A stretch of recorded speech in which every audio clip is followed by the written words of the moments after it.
pasemos cómo es que medimos el estado de conservación de los servicios ecosistémicos.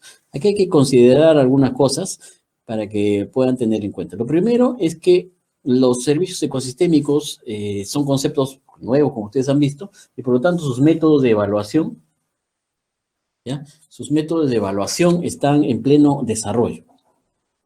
Lo segundo es que tenemos que definir los límites de los servicios ecosistémicos en el territorio, es decir, hay flujos de servicios que no sabemos hacia dónde van. Por ejemplo, si ustedes pueden ver en esta imagen de la cuenca, ustedes, por ejemplo, pueden estar interesados en evaluar los servicios ecosistémicos hidrológicos en esta zona, pero el agua que ingresa a este nivel se desplaza río abajo, cuenca abajo, ¿ya? Y comienza a generar, digamos, flujos energéticos, como lo hemos visto, a nivel de toda esta zona hasta el mar. Entonces, no sabemos hacia dónde va. O sea, sabemos obviamente que va al mar, pero no sabemos cuáles son los impactos en estos niveles. Entonces, tenemos que tener criterio para poder delimitar los límites.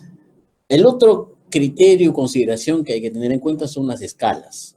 Hay servicios ecosistémicos que tienen una escala local, como la polinización, hay otros que tienen una escala regional, como en este caso, los flujos hídricos, y hay otros que tienen una escala global, mundial, como el secuestro de carbono. Entonces, ¿cuáles son los límites a nivel de escala que yo necesito para hacer mi evaluación?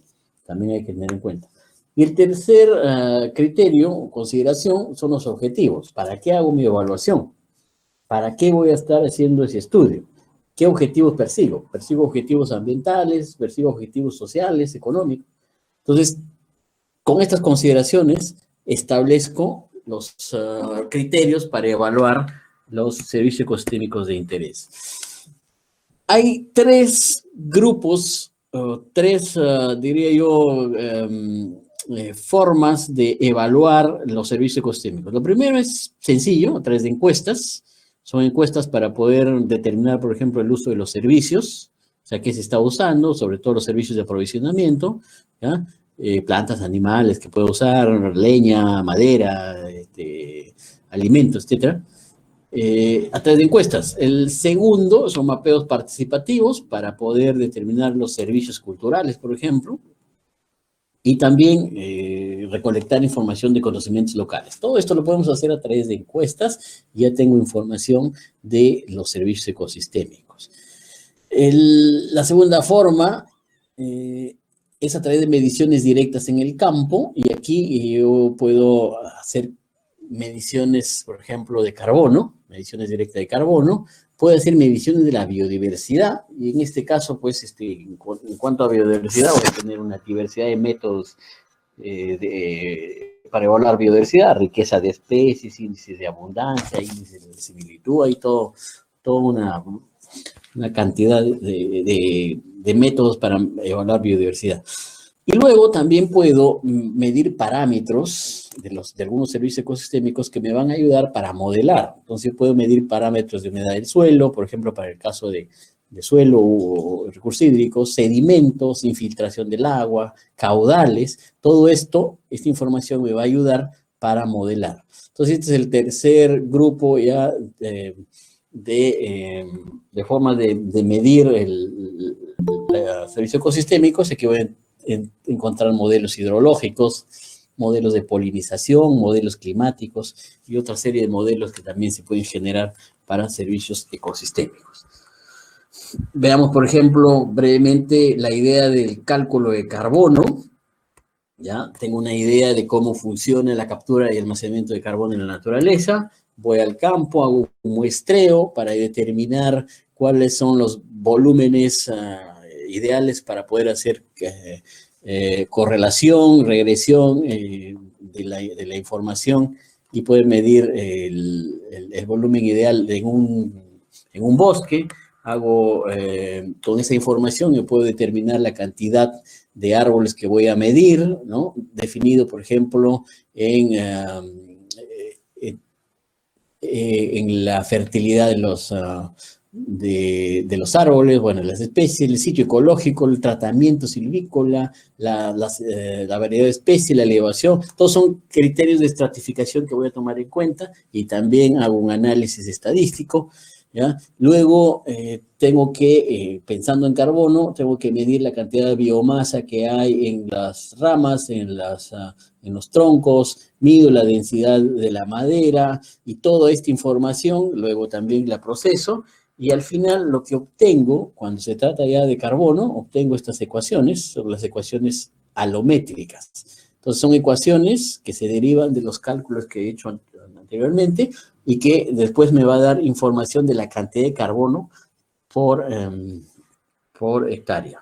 Entonces, estos son ejemplos, por ejemplo, para otros países, pero en el Perú ya se han desarrollado modelitos y ecuaciones alométricas. Este es un ejemplo de ecuaciones alométricas para los principales bosques del Perú, para costa sierra, para selva baja, selva alta, para zonas de palmas. Son ecuaciones que ya puedo usar, en donde uso información de densidad de la madera, volúmenes,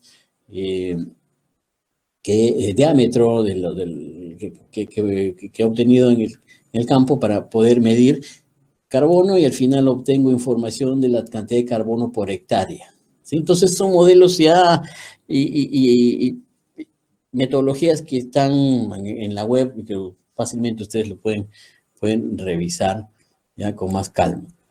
Después tenemos los modelos hidrológicos. También aquí tengo que entender cómo está funcionando el ciclo del agua. Entonces veo, por ejemplo, que hay una precipitación, o sea, el agua viene por las nubes, hay una buena cantidad que se evapora, hay otra cantidad que se infiltra y se almacena en el subsuelo, hay otra cantidad de agua que discurre por las laderas, entonces hay unas medidas de correntía. Todos estos parámetros también tienen fórmulas para poder medir escorrentía, intercepción, y todos estos datos luego son llevados, también hay softwares que nos ayudan a definir el comportamiento, la cantidad y cómo está comportándose el agua en algunas cuencas. Lo puede ver como gráficos, como mapas, o como gráficos aquí, ¿no? Veamos esto. En realidad, en la web ustedes pueden encontrar cosas muy interesantes. Hay dos cosas que quiero mostrarles brevemente para que puedan ver esta primera página web, para que puedan ver la cantidad de información sobre proyectos de servicios ecosistémicos que hay en el mundo. Miren, para carbono, para diversidad de especies, riqueza, agua, humedales, todos estos puntitos que ustedes ven acá, ¿ya? Son proyectos que se están dando en el planeta sobre servicios ecosistémicos. Por ejemplo, yo le doy un clic aquí, me va a salir la información del proyecto. Entonces aquí están midiendo carbono. Entonces, y aquí hay más información adicional. El carbono que se está midiendo acá está entrando a un mercado, a un mercado voluntario, entonces están vendiendo, por ejemplo, aquí está el contacto, etcétera, ¿no? Entonces, por ejemplo, le doy aquí un clic acá, y aquí está la información de este proyecto, en 881 hectáreas, está en desarrollo este proyecto, y es un proyecto de compensación, también en este caso, de humedal. ¿Está bien? Entonces, aquí pueden encontrar información diversa para que puedan ver la cantidad de proyectos de servicios ecosistémicos que están dando en el mundo. El otro link nos lleva hacia un programa que tiene la Universidad de Stanford, ¿ya? Es el programa de valoración integrada de servicios y compensaciones de ecosistemas, el INVEST, ¿ya? Y esto debe ser uno de los proyectos más importantes con respecto al tema de servicios ecosistémicos que hay en el mundo, ¿ya? Ustedes van a encontrar aquí modelos que se han desarrollado para carbono, para polinización, para calidad de hábitat, para ciudades, para producción de cultivos. Entonces, la cantidad, recreación, etcétera, todo, la cantidad de servicios ecosistémicos que hay acá, que se han desarrollado modelos. Yo, por ejemplo, le doy un clic aquí, ¿ya? Entonces, nos va a aparecer la definición, ¿sí?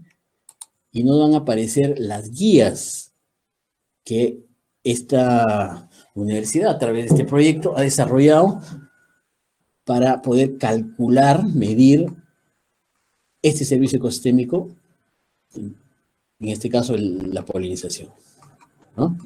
A ver, y en realidad pueden revisar esta página y van a ver cosas muy, muy interesantes. Entonces, ya existen estas iniciativas a nivel del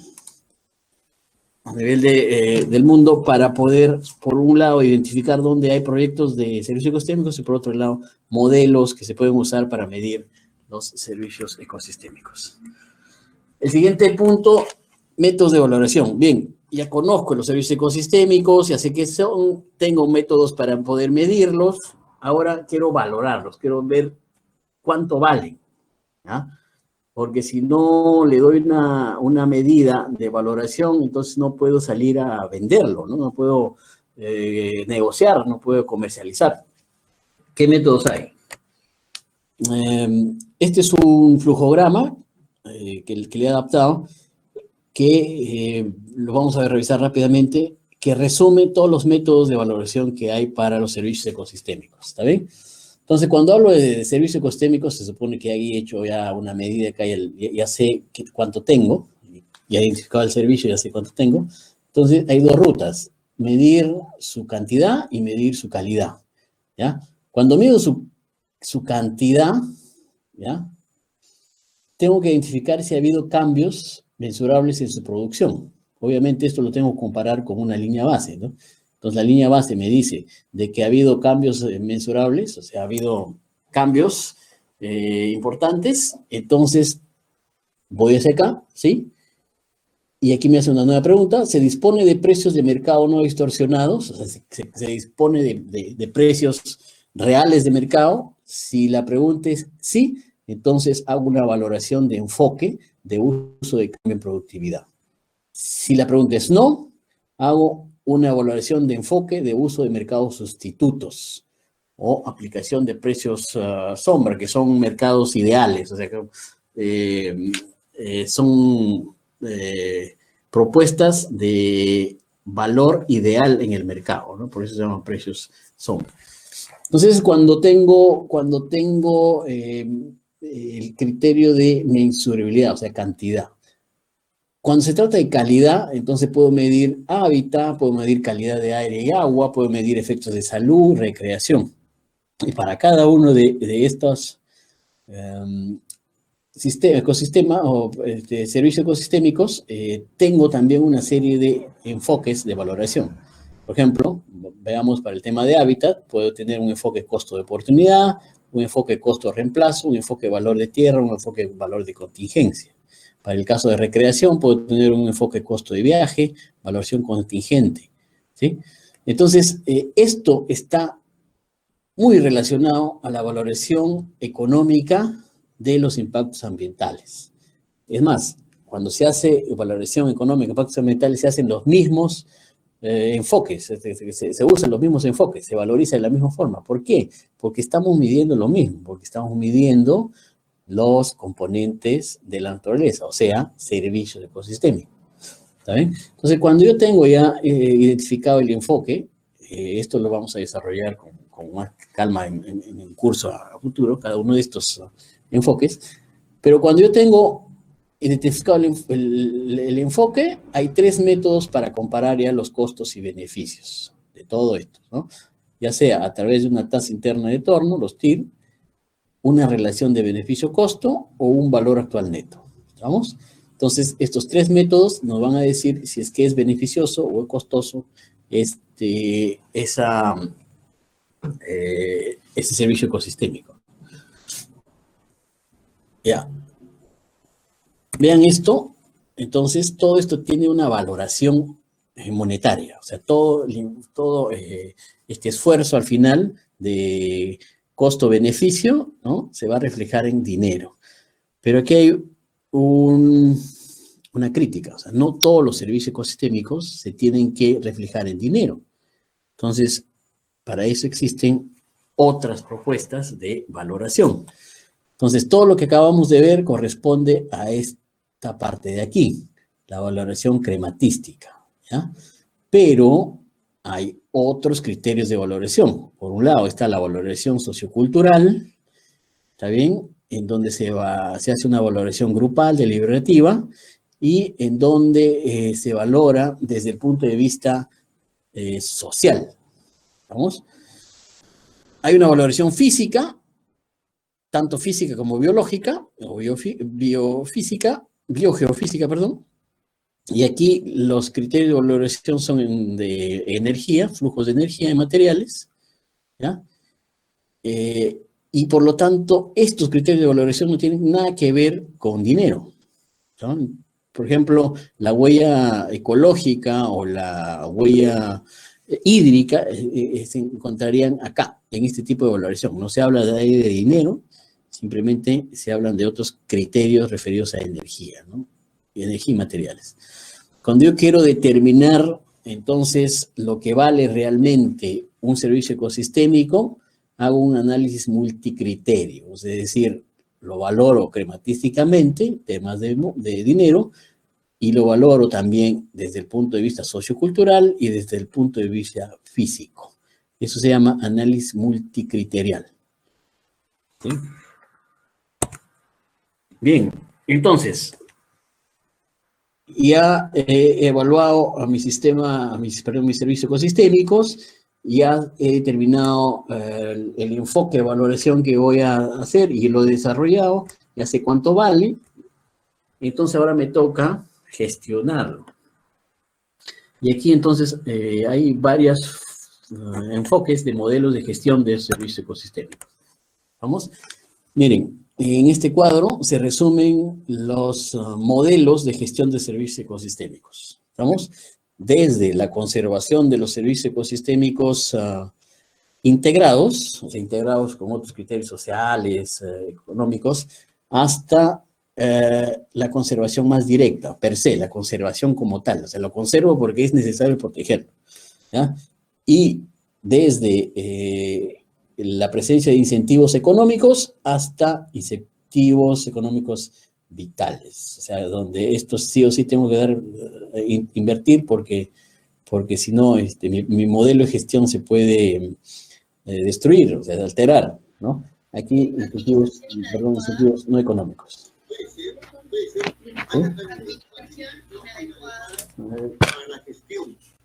Para la gestión integral de residuos sólidos. Hay una interferencia. A ver, por favor, solicitamos apagar el micrófono. Ruber Libera, por favor. Gracias.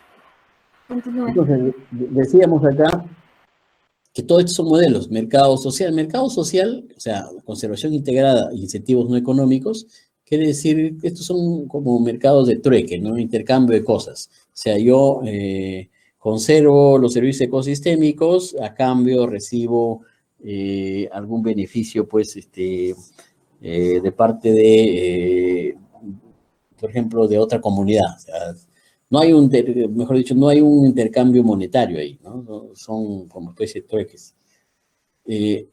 Mando y control son las áreas protegidas, en donde hay conservación directa, o sea, son espacios donde conservo servicios ecosistémicos directamente, mando y control, ¿ya? Y aquí quiero que vean, bueno, aquí también hay proyectos integrados de conservación y desarrollo, manejo forestal de producción, adquisición de tierras, certificación, impuestos y subsidios ambientales, y aquí están los mecanismos de retribución por servicios ecosistémicos, ¿está bien? O sea, hay una conservación directa prácticamente, ¿ya? Pero en base a incentivos económicos. El otro tema que quiero que entiendan es los pagos por servicios ecosistémicos, que está en más o menos acá. Está en el mecanismo de retribución por servicios ecosistémicos. Pago por servicios ecosistémicos, que es una propuesta para conservar servicios ecosistémicos, no se puede dar si es que no va a haber una adicionalidad al servicio ecosistémico. O sea, si es que con el pago no incremento la producción de servicios ecosistémicos, no tiene sentido hacer un pago. ¿Estamos? Entonces hay 3 casos aquí, por ejemplo, ¿no? Este es la producción de servicios ecosistémicos sin pago, y cuando yo hago un pago, esta producción se incrementa.